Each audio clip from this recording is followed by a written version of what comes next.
Hello and welcome to the Tavern Chat Podcast. I am your host, Eric Tenkar, your bartender in the OSR, your main proprietor, and the Tenkar's Tavern blog, Discord server, community group, Facebook group, Twittering, Instagram, and YouTube.com/Eric Tenkar, ERIKTENKAR. Now, before I forget, it ain't opening. Gosh darn it. We have a sponsor. And the sponsor is, just so you all know, I have been affiliated with Frog Eye Games for a number of years. I have worked the table at conventions for them, but there are no conventions because of COVID, right? But this episode of the Tavern Chat Podcast is brought to you by Frog God Games Orcus on 34th level, available exclusively on Indiegogo. Whether you play Swords and Wizardry, 5th edition, or the now resilient Pathfinder, resilient on life support. Actually, no. You know what? The original Pathfinder 1E is certainly being played more than 2E. That tells you a lot. Orcus is waiting for your intrepid party of adventurers. Go to. And I ask you to go to this because the only way they're going to know how effective this is by you going to the following link. Tenkars-tavern.games/Orcus and pick up your copy. Your party will curse you. This is going to be shipping hopefully before Christmas. That is the plan. So why not grab a copy? Good stuff. That's Praga Games, Necromancer Games. All one company. So now, what am I talking about today? Well, before I delve into the meat and potatoes, I'm going to mention something that's very important to me. Torchlight design, or the zine, I never get it right. And fuck you all who point that shit out. Torchlight for Swords and Wizardry. And it covers Swords and Wizardry Light, Continuing Light, the Swords and Wizardry Complete rules, which are just going to be the Swords and Wizardry rules when the Kickstarter comes out. Torchlight is accepting basically unsolicited submissions, tenkars.tavern@gmail.com. Put Torchlight in the subject, and I believe now we had premiere issue come out. And then I got sidelined by my third hospitalization for this fucking year. And yes, I'm getting tongue-tied in this shit. But I have been hospitalized 3 times this year. That has curbed the progress. However, thanks to Jeff, my layout artist, issue 1 is looking at about, I'm going to guess, 32 pages. We are accepting submissions. Tenkars.tavern@gmail.com. Torchlight, adventures, spells, magic items, creatures, optional rules. The ball's in your court. I think that issue 1 is ready to go. Issue 2 is being worked on. I won't announce issue 1 until we are pretty much layout finalized and then editing, but I am pleased. Here's my goal with Torchlight. I would like it to be not a money-losing proposition for the tavern, which means after expenses, I should be roughly even. And it shouldn't all be my content. Can I create content? Certainly. Have I? Definitely. Swords and Wizards Light, Swords and Wizards Continuing Light, spot on, but Torchlight is a community project and it should reflect that. So, submit. Written word is about 5 cents a word. Art, It's negotiable. We do have our art manager, I guess. That would be Glenn Hallstrom. So Glenn is the art director. He'll take care of that aspect. But for the most part, we're looking for written articles. We'll take well-written articles. Say, listen, send a query to tankcarstavern@gmail.com or tankcars.tavern@gmail.com. Yeah, I think either one works. So, what are we talking about today?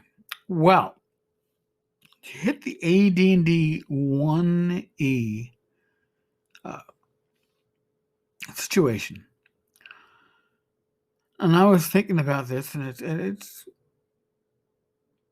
an issue that comes up when it comes to 1E groups.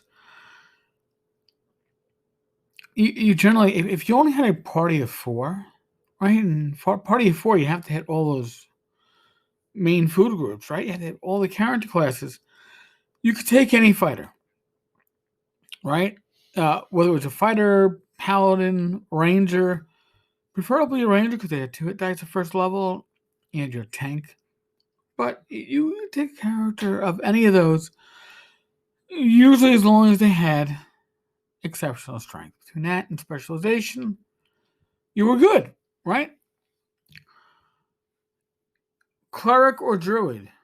You always took a cleric. A druid didn't get healing until 3rd level. That was always a problem. I know, Goodberry kind of adjusted that, but not quite. Magic user or illusionist. Well, there was no option, right? Your assassin, well, it's even assassin, but your illusionist didn't have sleep, didn't have magic missile, wasn't going to get a fireball. Illusionist was, all right, maybe fill out the other gaps. We'll throw that in. Thief and assassin. Assassin gets thief skills at 2 levels behind a thief, so they don't get thief skills until 3rd level. And let's be honest, most of their assassin skills don't come into play. So what does your 4-person party have? You had a fighter or a fighter subclass, a magic user, a cleric, and a thief. If you had 3 people, 3 players, maybe you had a multi-class. Maybe you had a fighter, a cleric, and a magic user thief. But illusionist and a druid they weren't optional. They weren't an option.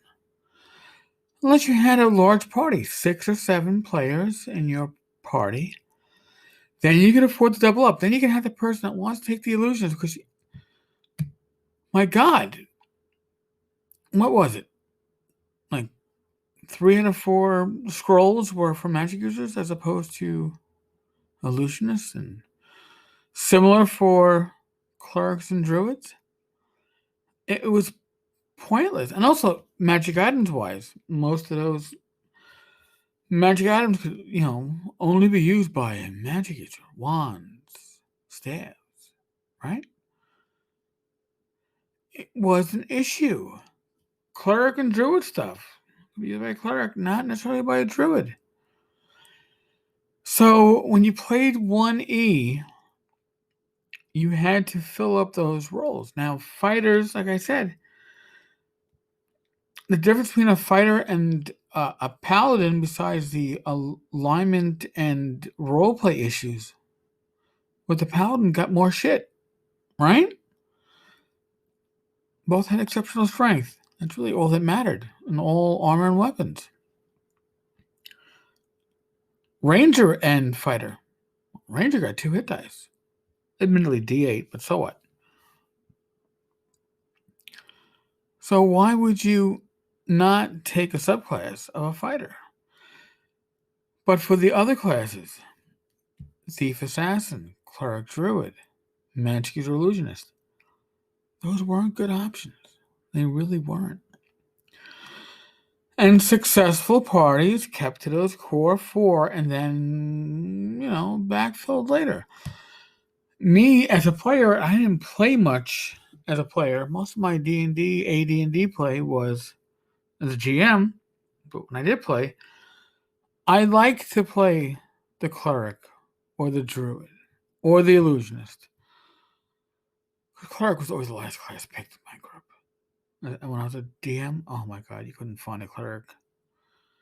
But these were the classes that were considered non-essential. Cleric was picked after thief. It was fighter, magic user, thief. Do we really need a cleric, or maybe we can find potions of healing? Sad but true. Folks, as always, thank you for listening. I really do appreciate it.